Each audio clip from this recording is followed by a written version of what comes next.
Oi, Áurea, tudo bem? Bom dia, querido! Bom Firmeza! dia. Como é que Que você tá, Aurinha? alegria! Tô bem, tô aqui, firme e forte nessa Deve estar corrida, né, numa, menino? deve estar numa correria danada, hein? Correria danada. Mas tá rolando, tá lindo, a campanha tá crescendo, a gente tá muito feliz aqui. Não, a gente daqui de São Paulo também está acompanhando com muita alegria a candidatura, tá realmente muito bonita, tá realmente nos inspirando, né? Acho que a gente se reconhece muito, se vê muito nessa candidatura, nessa dobradinha que você tem feito, né, para a Prefeitura de Belo Horizonte. E a gente também acredita muito nessa chegada aí nessa disputa para o segundo turno aí com a Áurea Carolina.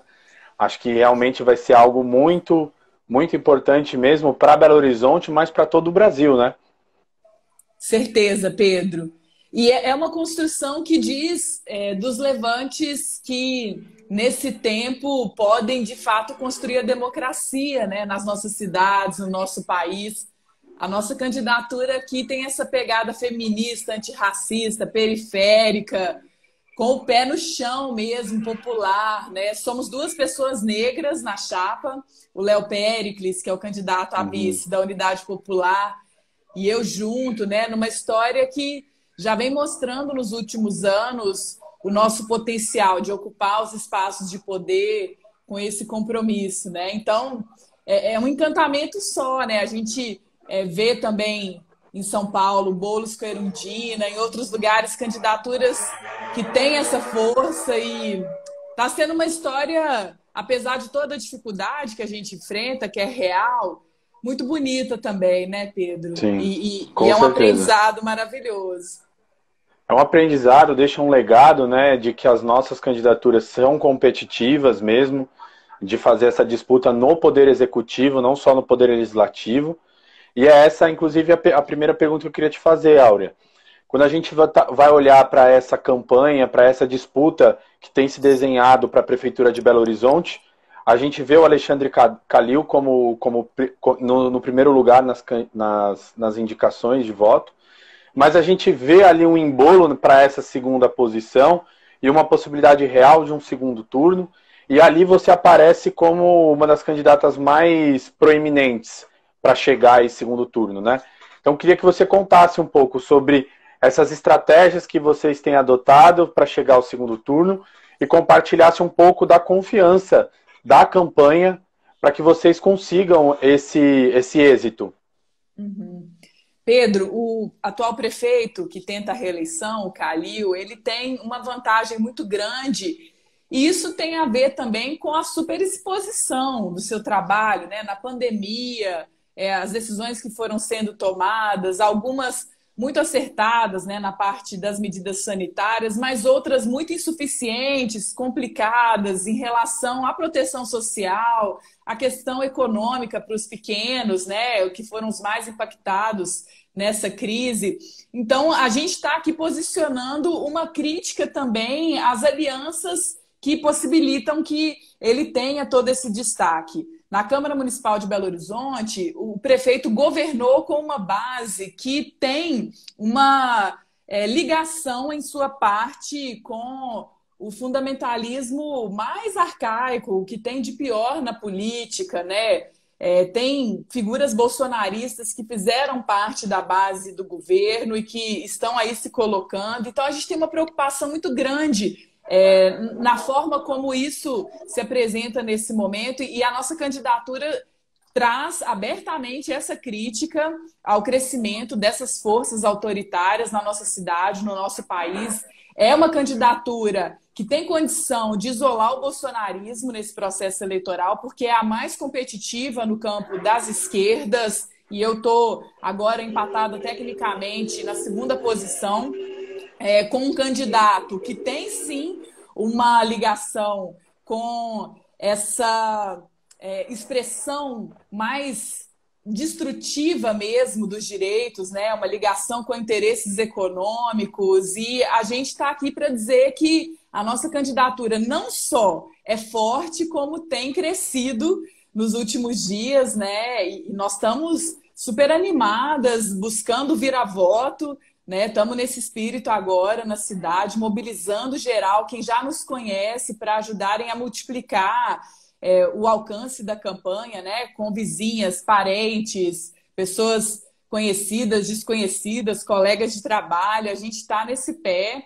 E é uma história que diz também de uma construção muito orgânica, muito consistente, né? A gente tem pouquíssimo tempo de TV, nós temos a nossa expressão nas redes sociais, a gente tem as nossas redes construídas com trabalho de fato, né? E é nisso que a gente se apoia para ter esse crescimento agora. Então, não é fácil, porque o jogo é muito desigual, a gente sabe disso, né? E sendo uma candidatura que afirma nitidamente quais são os nossos princípios e o que a gente está propondo para a cidade. É enfrentar a desigualdade socioeconômica, é a periferia primeiro, é da periferia para o centro que a gente promove transformação, é uma política feminista, antirracista. A gente diz isso com todas as letras, né? Então, os ataques também de grupos de ódio bolsonaristas acontecem, mas a gente segue firme nesse propósito porque é uma questão de sobrevivência, né? Uma questão de virada histórica no nosso país para a gente retomar a democracia a partir das nossas cidades. Então, estamos nesse gás e muito felizes. Com certeza, Áurea. E eu fico olhando, né, para esse possível cenário de segundo turno em Belo Horizonte.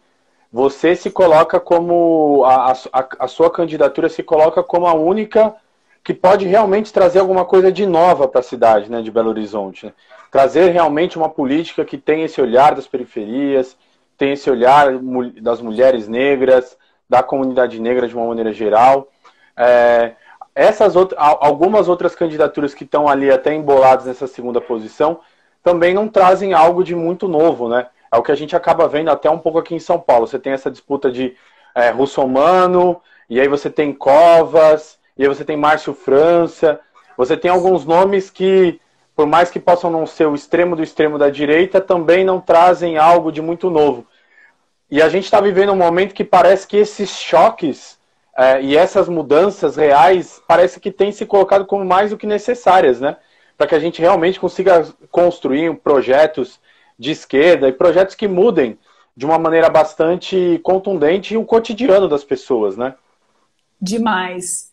E as eleições municipais têm um papel decisivo nesse momento que a gente está atravessando, porque é daqui que vão se consolidar as candidaturas que poderão, em 2022, ter uma influência forte no jogo, né? Então, além de proteger os nossos territórios, a política na proximidade, construir cidades democráticas, isso é para já.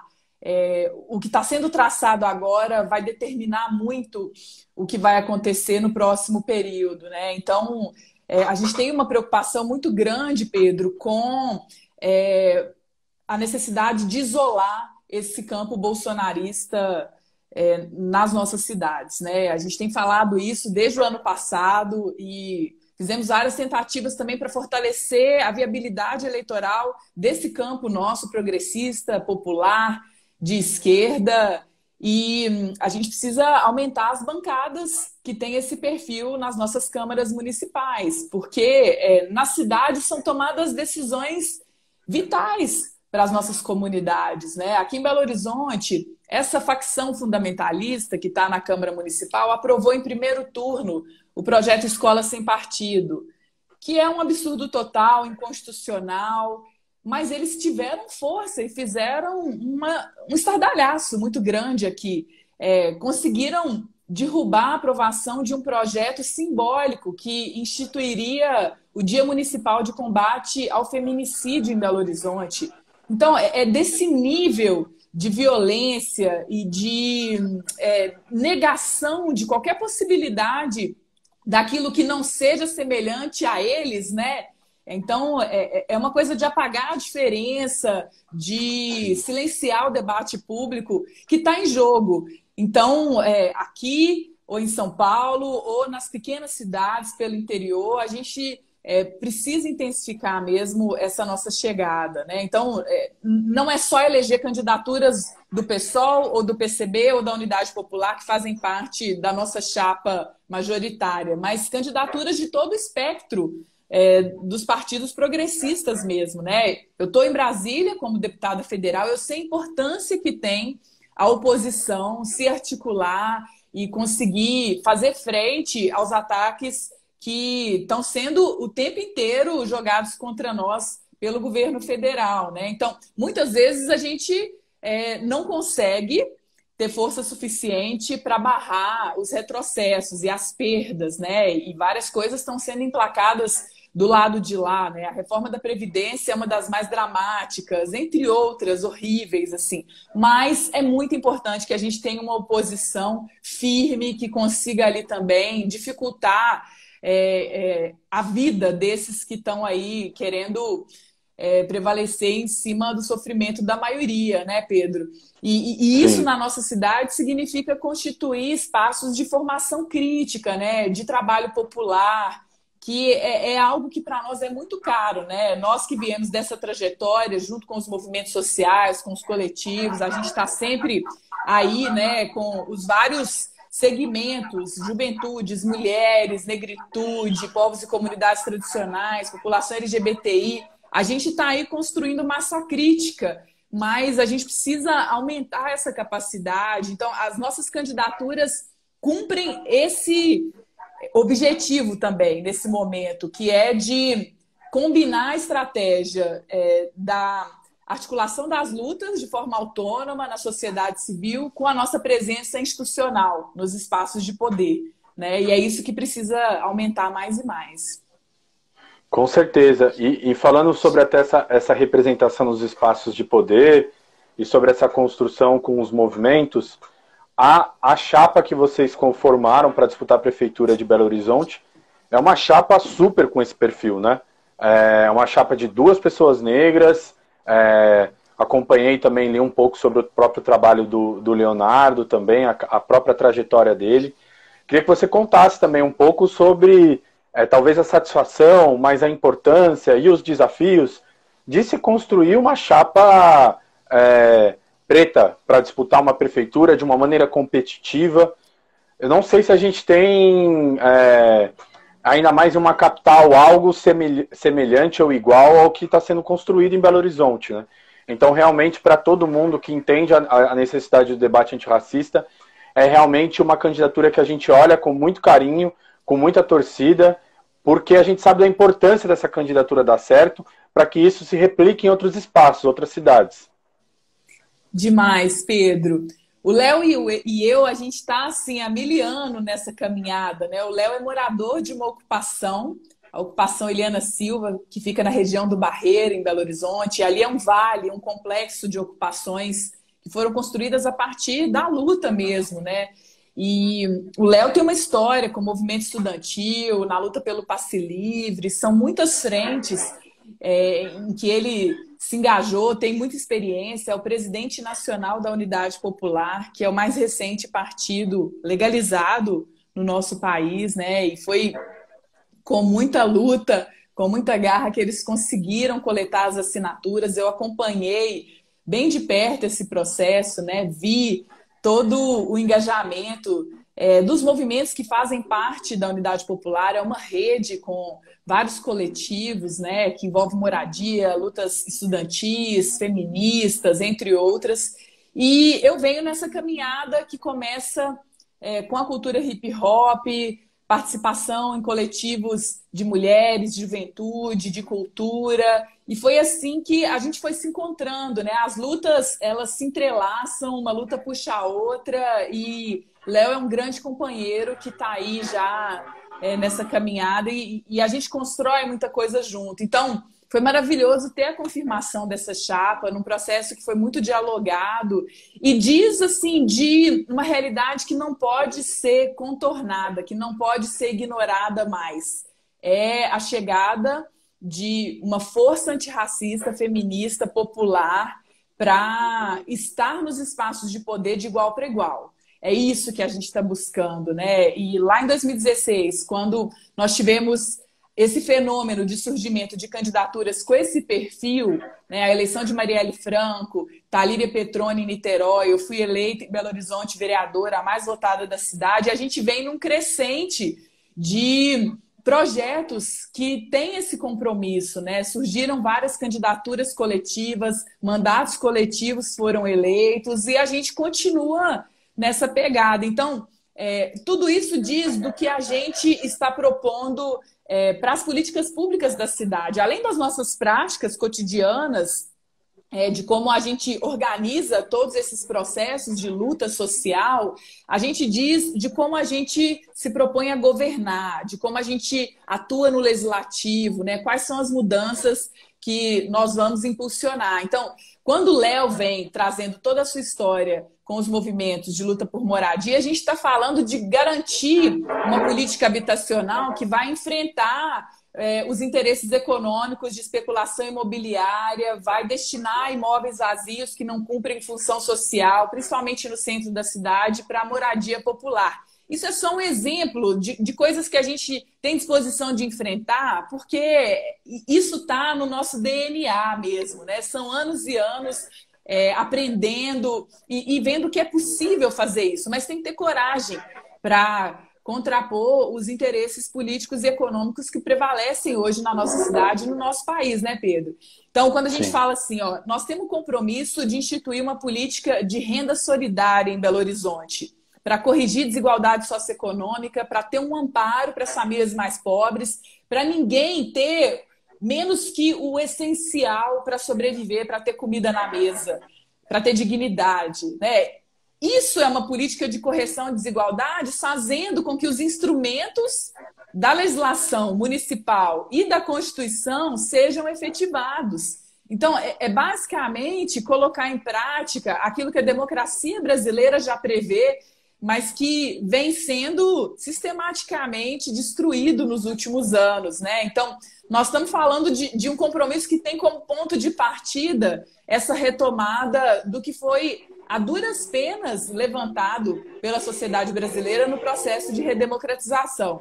E isso, para nós, é ter uma perspectiva de gênero, raça, classe, território, né? Olhando para quem são os sujeitos e as sujeitas das políticas públicas e que precisam ter, a partir do Estado, um suporte para conseguirem tocar sua vida, né? Correr atrás dos seus sonhos. É isso que a gente fala, uma cidade de oportunidades. Então, é mexer nos privilégios. Por isso que faz tanta diferença a gente estar pau a pau na segunda posição agora, né? A gente está falando de coisas que são factíveis e que precisa ter disposição para defender e para colocar em funcionamento.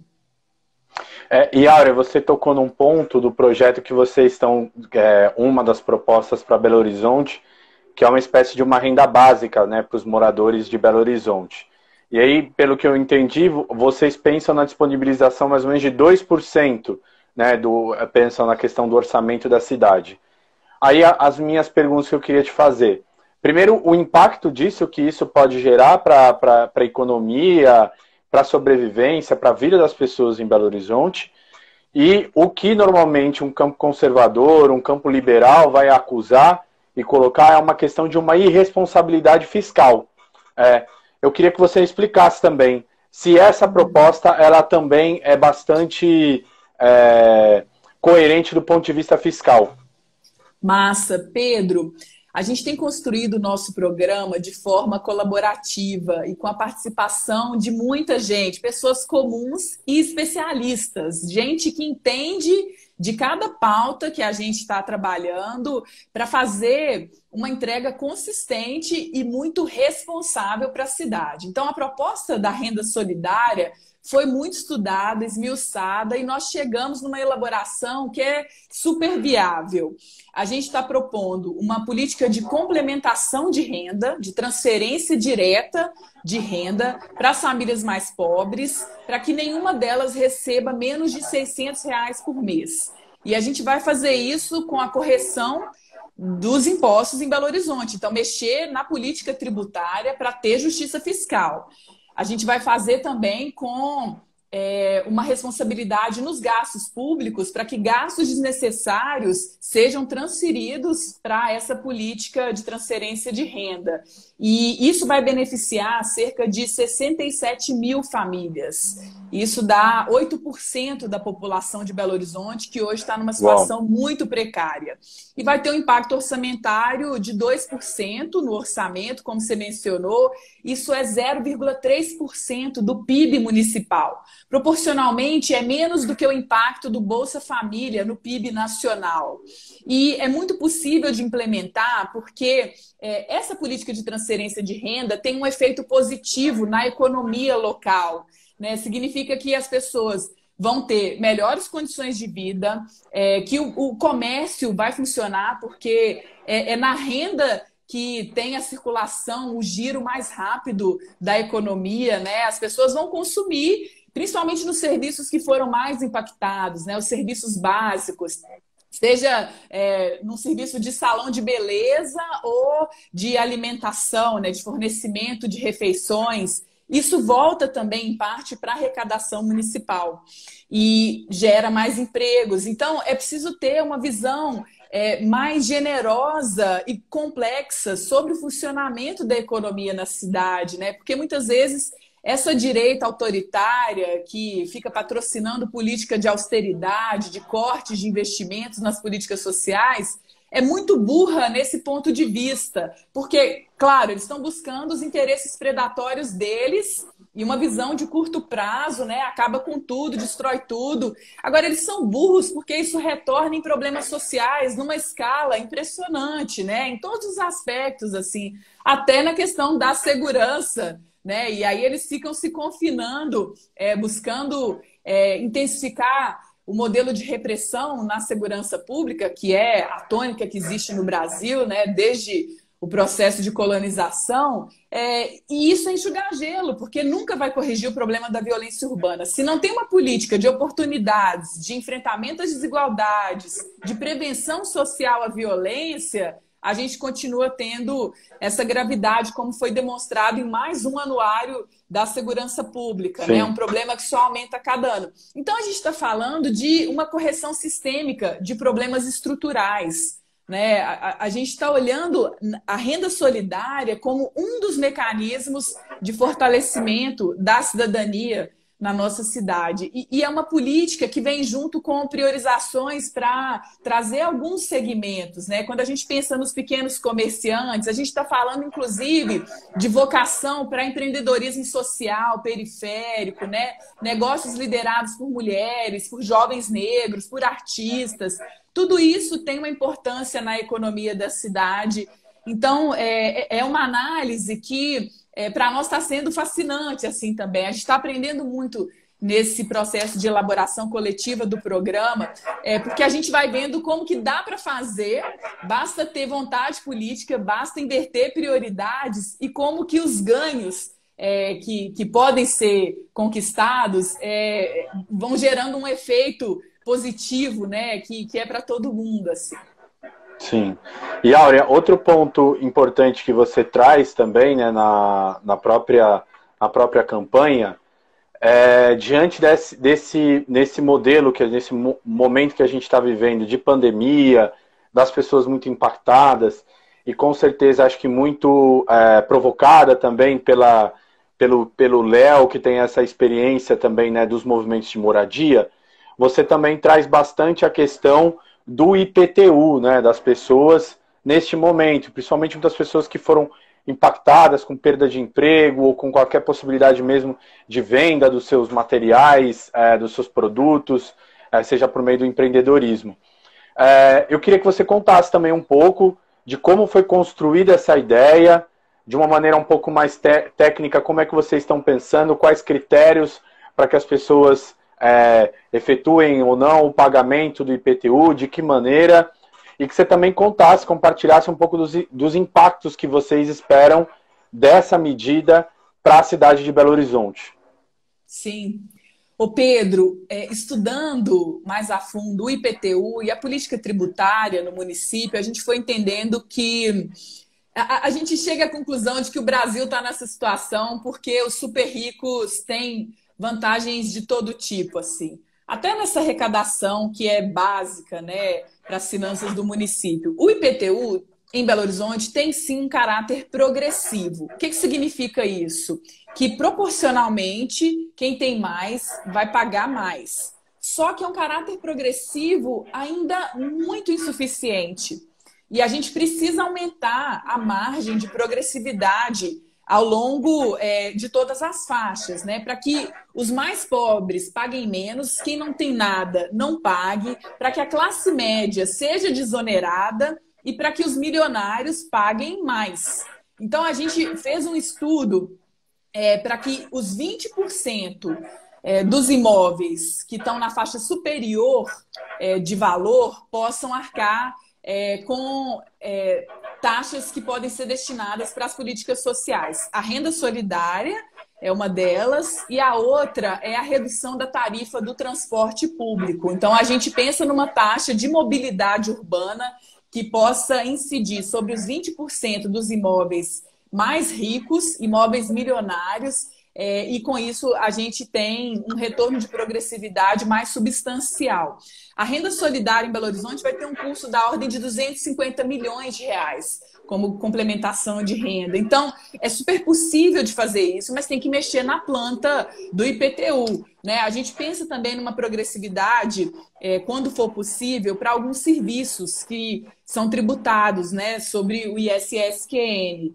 E esses serviços, tendo vocação social, eles podem ser desonerados também. Então, dá para a gente fazer uma matriz em que a gente apoia aqueles setores que trazem um ganho para a cidade, nesse sentido de uma cidade mais inclusiva, uma cidade de mais oportunidades, de forma distribuída e igualitária, e a gente pesa em cima daqueles setores que são mais complicados em alguns aspectos, né, que tem um custo social maior. Eu estou falando, por exemplo, na possibilidade de taxação dos aplicativos de transporte em Belo Horizonte, que exploram o trabalho das pessoas de maneira impressionante, né, e tem lucros exorbitantes e deixam nada de benefício para a cidade. Então, a gente pode instituir um preço público para que esses aplicativos deem uma contribuição para a cidade, já que eles têm uma superexploração do trabalho que causa danos,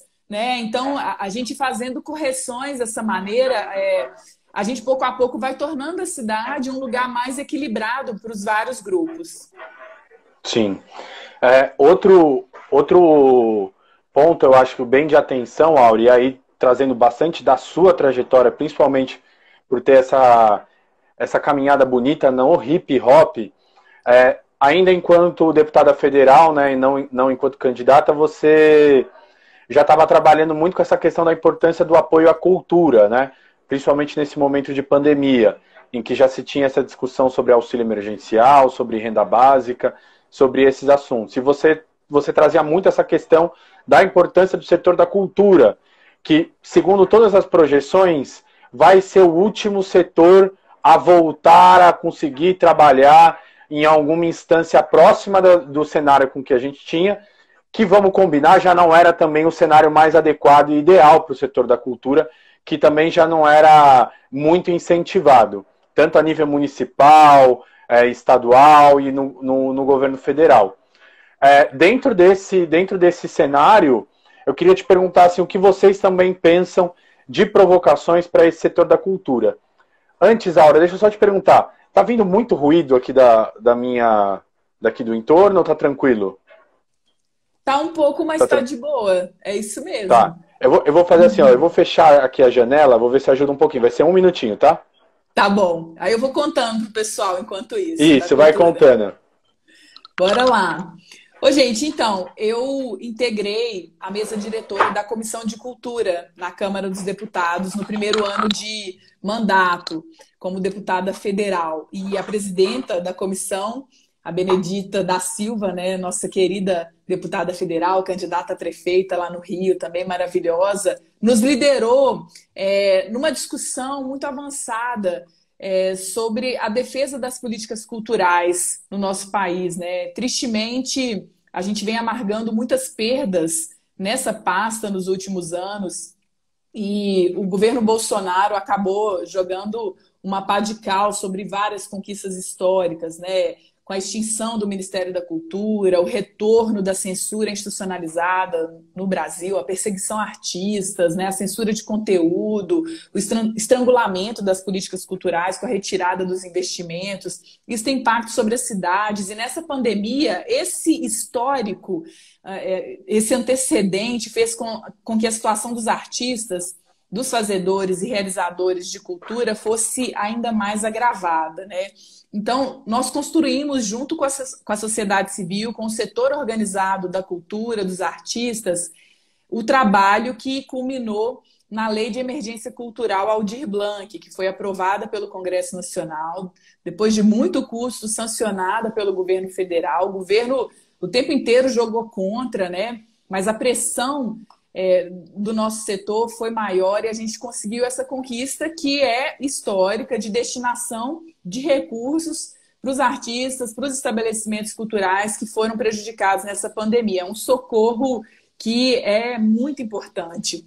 Aqui em Belo Horizonte, a gente acompanhou muito de perto também a implementação da lei e foi formado um comitê paritário com sociedade civil e prefeitura, e o recurso já está chegando na mão dos artistas e dos espaços culturais. A cultura, nessa pandemia, foi impactada de uma maneira muito desproporcional mesmo, né? E a cultura é o espaço do encontro, é onde a gente recarrega as energias, né? A gente se abraça. O encontro presencial é insubstituível na cultura viva, né? Por mais que a gente possa inventar outras formas, elas são complementares, elas não anulam a necessidade do encontro presencial, essa experiência que é tão singular. E é isso, né? O retorno pós-pandemia já vai ser transformado em muitas formas, né? E a gente tem discutido no nosso programa de governo a cultura viva como centralidade, como um eixo transversal para todas as áreas, né? Não só o fortalecimento das políticas culturais, o investimento nos 17 centros culturais que estão espalhados pelos territórios de Belo Horizonte, fortalecer a carreira dos servidores e das servidoras da cultura na cidade, apoiar a ocupação desses espaços culturais, dos teatros públicos, pelos artistas, pelos movimentos. Mas a gente pensa também na cultura viva como uma forma de chegar em outras políticas para construir um projeto de bem viver, né, de cidadania integral. Então, na educação, na segurança pública, na saúde, a cultura tem muitas entradas, né, na política de meio ambiente. Então, esse pensamento para nós é de uma cidade acolhedora em que as pessoas sejam protagonistas das suas histórias, né, de ocupação do espaço público, de abertura dos serviços e dos equipamentos públicos para que a população possa, junto, participar e definir o rumo das políticas. E isso se faz com uma cultura de participação, né? Então, a cultura vai para além da expressão artística e das manifestações culturais. Uma discussão importante nessa questão do espaço público, a ocupação dos espaços públicos, é que hoje em Belo Horizonte, pequenos coletivos, né, povos e comunidades tradicionais, manifestações tradicionais, muitas vezes enfrentam a burocracia da prefeitura para realizar encontros, atividades que são muito importantes e que muitas vezes são reprimidas, né, são dificultadas por esse olhar tão atrasado, né, da gestão municipal, muitas vezes. Então, a gente tem batalhado há um tempo para que seja aprovada uma lei em Belo Horizonte que facilite essa realização de atividades culturais no espaço público, atividades de pequeno porte, que não tem que responder com os mesmos critérios burocráticos de licenciamento, de alvará, que grandes eventos, né? Então, tem uma política diferenciada para o licenciamento dessas atividades em Belo Horizonte. Isso vai fortalecer principalmente aqueles grupos que têm um trabalho nas comunidades, nas periferias, que tem também uma vocação de proteção social, né, Pedro? Então, pensar a cultura dessa forma mais ampla. E apoiar os realizadores, os agentes culturais. A gente pensa numa política de primeiro emprego para jovens artistas, jovens fazedores de cultura, como agentes culturais, que poderão se ligar nas políticas sociais, educacionais, né, nas políticas de prevenção social à violência, e isso e também criando um ecossistema, né, de participação e de cuidado com a vida. Então, a cultura vem como esse olhar, né, sobre os nossos modos de existir, os nossos modos de construir relações sociais e como que isso, para além da institucionalidade, vai se enraizando, né? E para que a gente tenha uma sociedade civil mais fortalecida, mais plural, né? Mais democrática. E é papel da prefeitura dar condições, instrumentos para que isso aconteça. Uhum. E falando sobre a prefeitura, não só sobre a prefeitura, mas sobre também sobre Minas Gerais, eu queria que você fizesse também um pouco de uma avaliação. A gente viveu nesse ano e ainda vive um cenário bastante grave, né, com a pandemia, com uma questão de saúde, né, a nível mundial, que também se reflete de uma maneira muito intensa nos territórios, sobretudo nas periferias. E eu queria que você me contasse um pouco como você fez uma avaliação disso que pode ter sido acertado por parte da prefeitura, aquilo que não foi acertado, e se você quiser também dar um próprio panorama sobre a atuação do governador também, de Minas Gerais, fique à vontade. Sim. Olha, o governador aqui segue a linha do governo federal, né? Uma linha de destruição de direitos sociais, negacionista em relação à pandemia, em relação a evidências científicas e num viés de muita austeridade, né, de enxugamento, no sentido não da eficiência da gestão pública, que nós defendemos também, isso não é bandeira de direita, não. A gente quer um Estado que funcione bem para os recursos serem aproveitados para quem mais precisa, né, para mexer nesse sistema que é tão injusto. Eles vêm numa linha de enxugamento para acabar com o Estado de proteção social mesmo. Então, é um estado de violência penal que é aumentado, né, gigantesco, e um estado de direitos que é cada vez mais escasso. Então, nós vamos de mal a pior no governo estadual. Na cidade, a gente teve vários problemas, Pedro. Eu destaquei que a prefeitura teve, sim, uma postura muito acertada em relação às medidas sanitárias durante a pandemia. Mas parou por aí, porque na política de mobilidade urbana, por exemplo, os ônibus começaram a circular lotados, as pessoas foram expostas ao risco de contágio e ônibus que saíram de circulação, redução no quadro de horários. A prefeitura aplicou multas para as empresas que são as concessionárias desse serviço e, na verdade, essas empresas estão postergando o pagamento dessas multas e até hoje o que a gente vê é que a política do transporte coletivo em Belo Horizonte está na mão dos interesses desses grandes poderosos, né, que há muito tempo têm o controle disso que deveria ser e precisa ser um direito, né? O interesse público tem que prevalecer. Então, a gente fala numa revisão dos contratos que hoje estão vigendo na cidade para que a gente possa, primeiro, de cara, já reduzir o valor da tarifa, né? Retomar o controle público da política do transporte e aplicar o contrato com as normas que ele já tem hoje para reduzir a tarifa na ordem de 15%. Então, já tem um super lucro.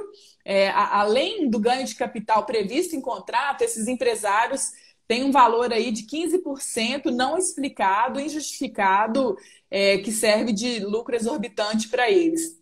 E, pouco a pouco, a gente trazer de volta o transporte para ser um serviço prestado exclusivamente pela prefeitura, um serviço 100% público, porque empresário não está preocupado com o bem-estar da população. E nessa pandemia isso ficou demonstrado, né? Eles submeteram as pessoas a circular dessa maneira, em ônibus lotados, sem a menor compaixão. É desse nível de desumanidade que a gente está falando, porque, acima de tudo, está o cifrão, né?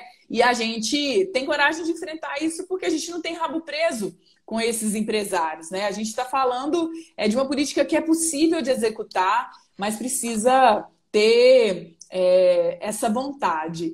Entre outras coisas, assim, a gente ouviu recentemente uma declaração lamentável, assim, inacreditável, do prefeito sobre a população em situação de rua, dizendo que essas pessoas estariam buscando conforto, né? Que não pode dar muito conforto, porque senão as pessoas se acomodam, como se quem estivesse na miséria tivesse confortável, né? Então, uma declaração que diz de um elitismo mesmo, que acaba dando a linha de boa parte dessa gestão.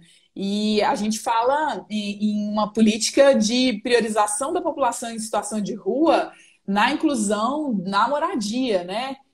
Ter teto primeiro é o mais básico. Isso vem junto com uma abordagem qualificada das políticas sociais, com a política de saúde, saúde mental, de redução de danos, entre outras questões. Então, a gente tem uma cidade, sim, com uma série de problemas, né? E a gente está aqui apresentando alternativas muito concretas para que a cidade possa ser melhor para todo mundo viver, né? Então, isso que a gente está falando, assim, é possível governar Belo Horizonte com outro olhar e com outra disposição de mexer nessas estruturas.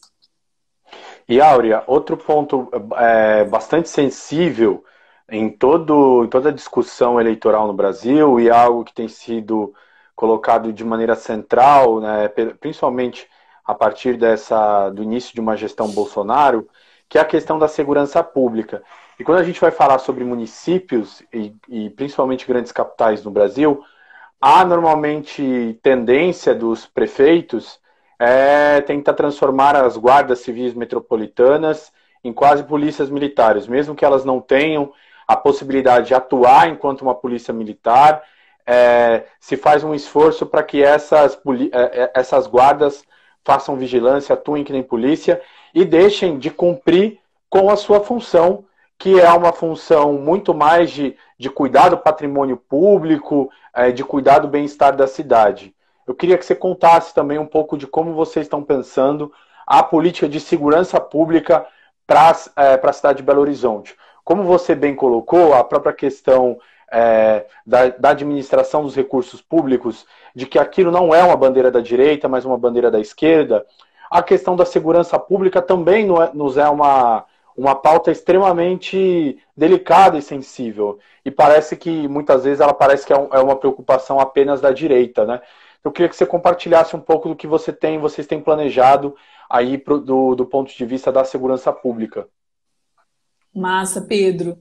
Hoje, a maior parte do recurso da política de segurança pública vai para a alimentação desse modelo de repressão armamentista, que já se mostrou fracassado, está mais do que demonstrado por vários estudos, séries históricas, que dizem que essa política de violência patrocinada pelo Estado, pelo poder público, não consegue resolver a questão estrutural da violência como um fenômeno social.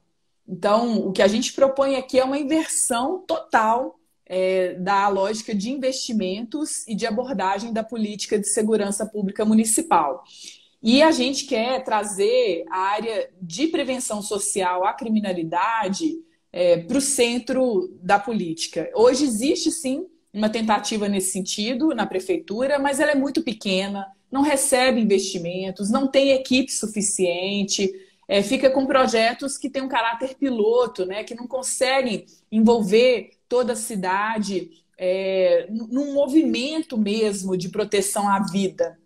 Então, o que a gente propõe é que essa política, junto com a Guarda Municipal, esteja junto com as comunidades, de forma participativa, dialogada, ouvindo as necessidades das pessoas, né? Que os guardas municipais sejam, sim, aliados nessa estratégia de proteção à vida, né? E com várias frentes, né? No enfrentamento à violência machista, aos feminicídios, no enfrentamento ao genocídio da população negra e num trabalho especial com os jovens e adolescentes nos territórios, né? Precisa ter uma estratégia junto à educação para que a escola seja um espaço acolhedor e um espaço convidativo de respeito para as várias formas de vida de jovens e adolescentes, né? E hoje nós temos um problema sério, que a escola muitas vezes é um lugar de reprodução de violência, de expulsão de jovens LGBTI, aí se dá, muitas vezes, uma ruptura que pode lá na frente ter um custo muito alto, né? Porque aumenta demais a exposição desses jovens a toda a captura da rede do mercado internacional de drogas, né? Então, a gente sabe que esse recrutamento que é feito por esse mercado pega os meninos na ponta como aquela parcela mais descartável dessa grande indústria internacional, né? Esses meninos que são sacrificados diariamente. Em Belo Horizonte nós temos sim esse problema da matança de jovens negros e periféricos, e nessa associação com uma política de drogas completamente desastrosa e genocida. Então, discutir também na política de saúde, naquilo que é de competência do município, uma outra abordagem de cuidado em liberdade, de saúde pública para quem faz uso problemático de drogas, né? Fortalecer a estratégia de redução de danos, o consultório de rua, tudo aquilo que é bem sucedido, que dá resultado, mas que hoje conta com pouquíssimo investimento, porque prevalece esse modelo de criminalização, de guerra às drogas, né? Que é guerra contra as maiorias, contra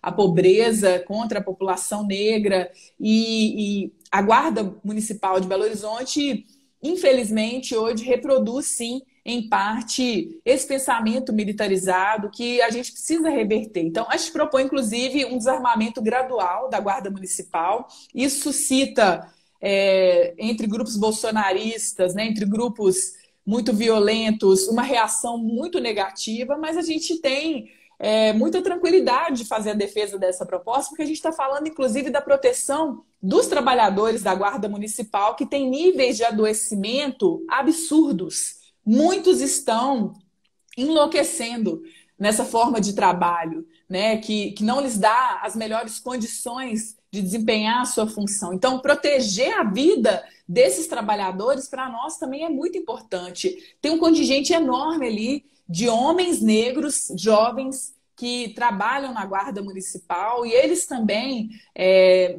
são parte desse projeto nosso de prevenção social à violência, né? Tornar a Guarda Municipal muito mais alinhada a esse objetivo de uma cidade inteligente, democrática, e uma cidade em que as pessoas sejam escutadas, valorizadas, respeitadas, né? Em que a sua vida venha na frente de qualquer outra coisa. Áurea, mais duas perguntas só. A gente também está chegando no tempo. Eu queria que você contasse sobre como construir um projeto para uma cidade do tamanho de Belo Horizonte que tenha no pilar da orientação política da construção dessa cidade o antirracismo, o feminismo, porque a gente vive hoje num momento em que essas lutas elas não são mais lutas secundárias, lutas de uma secretaria que se resolve. Lógico que CEPIR, que todas essas ferramentas que a gente tinha eram e são muito importantes, né? Que não à toa foram desmontadas.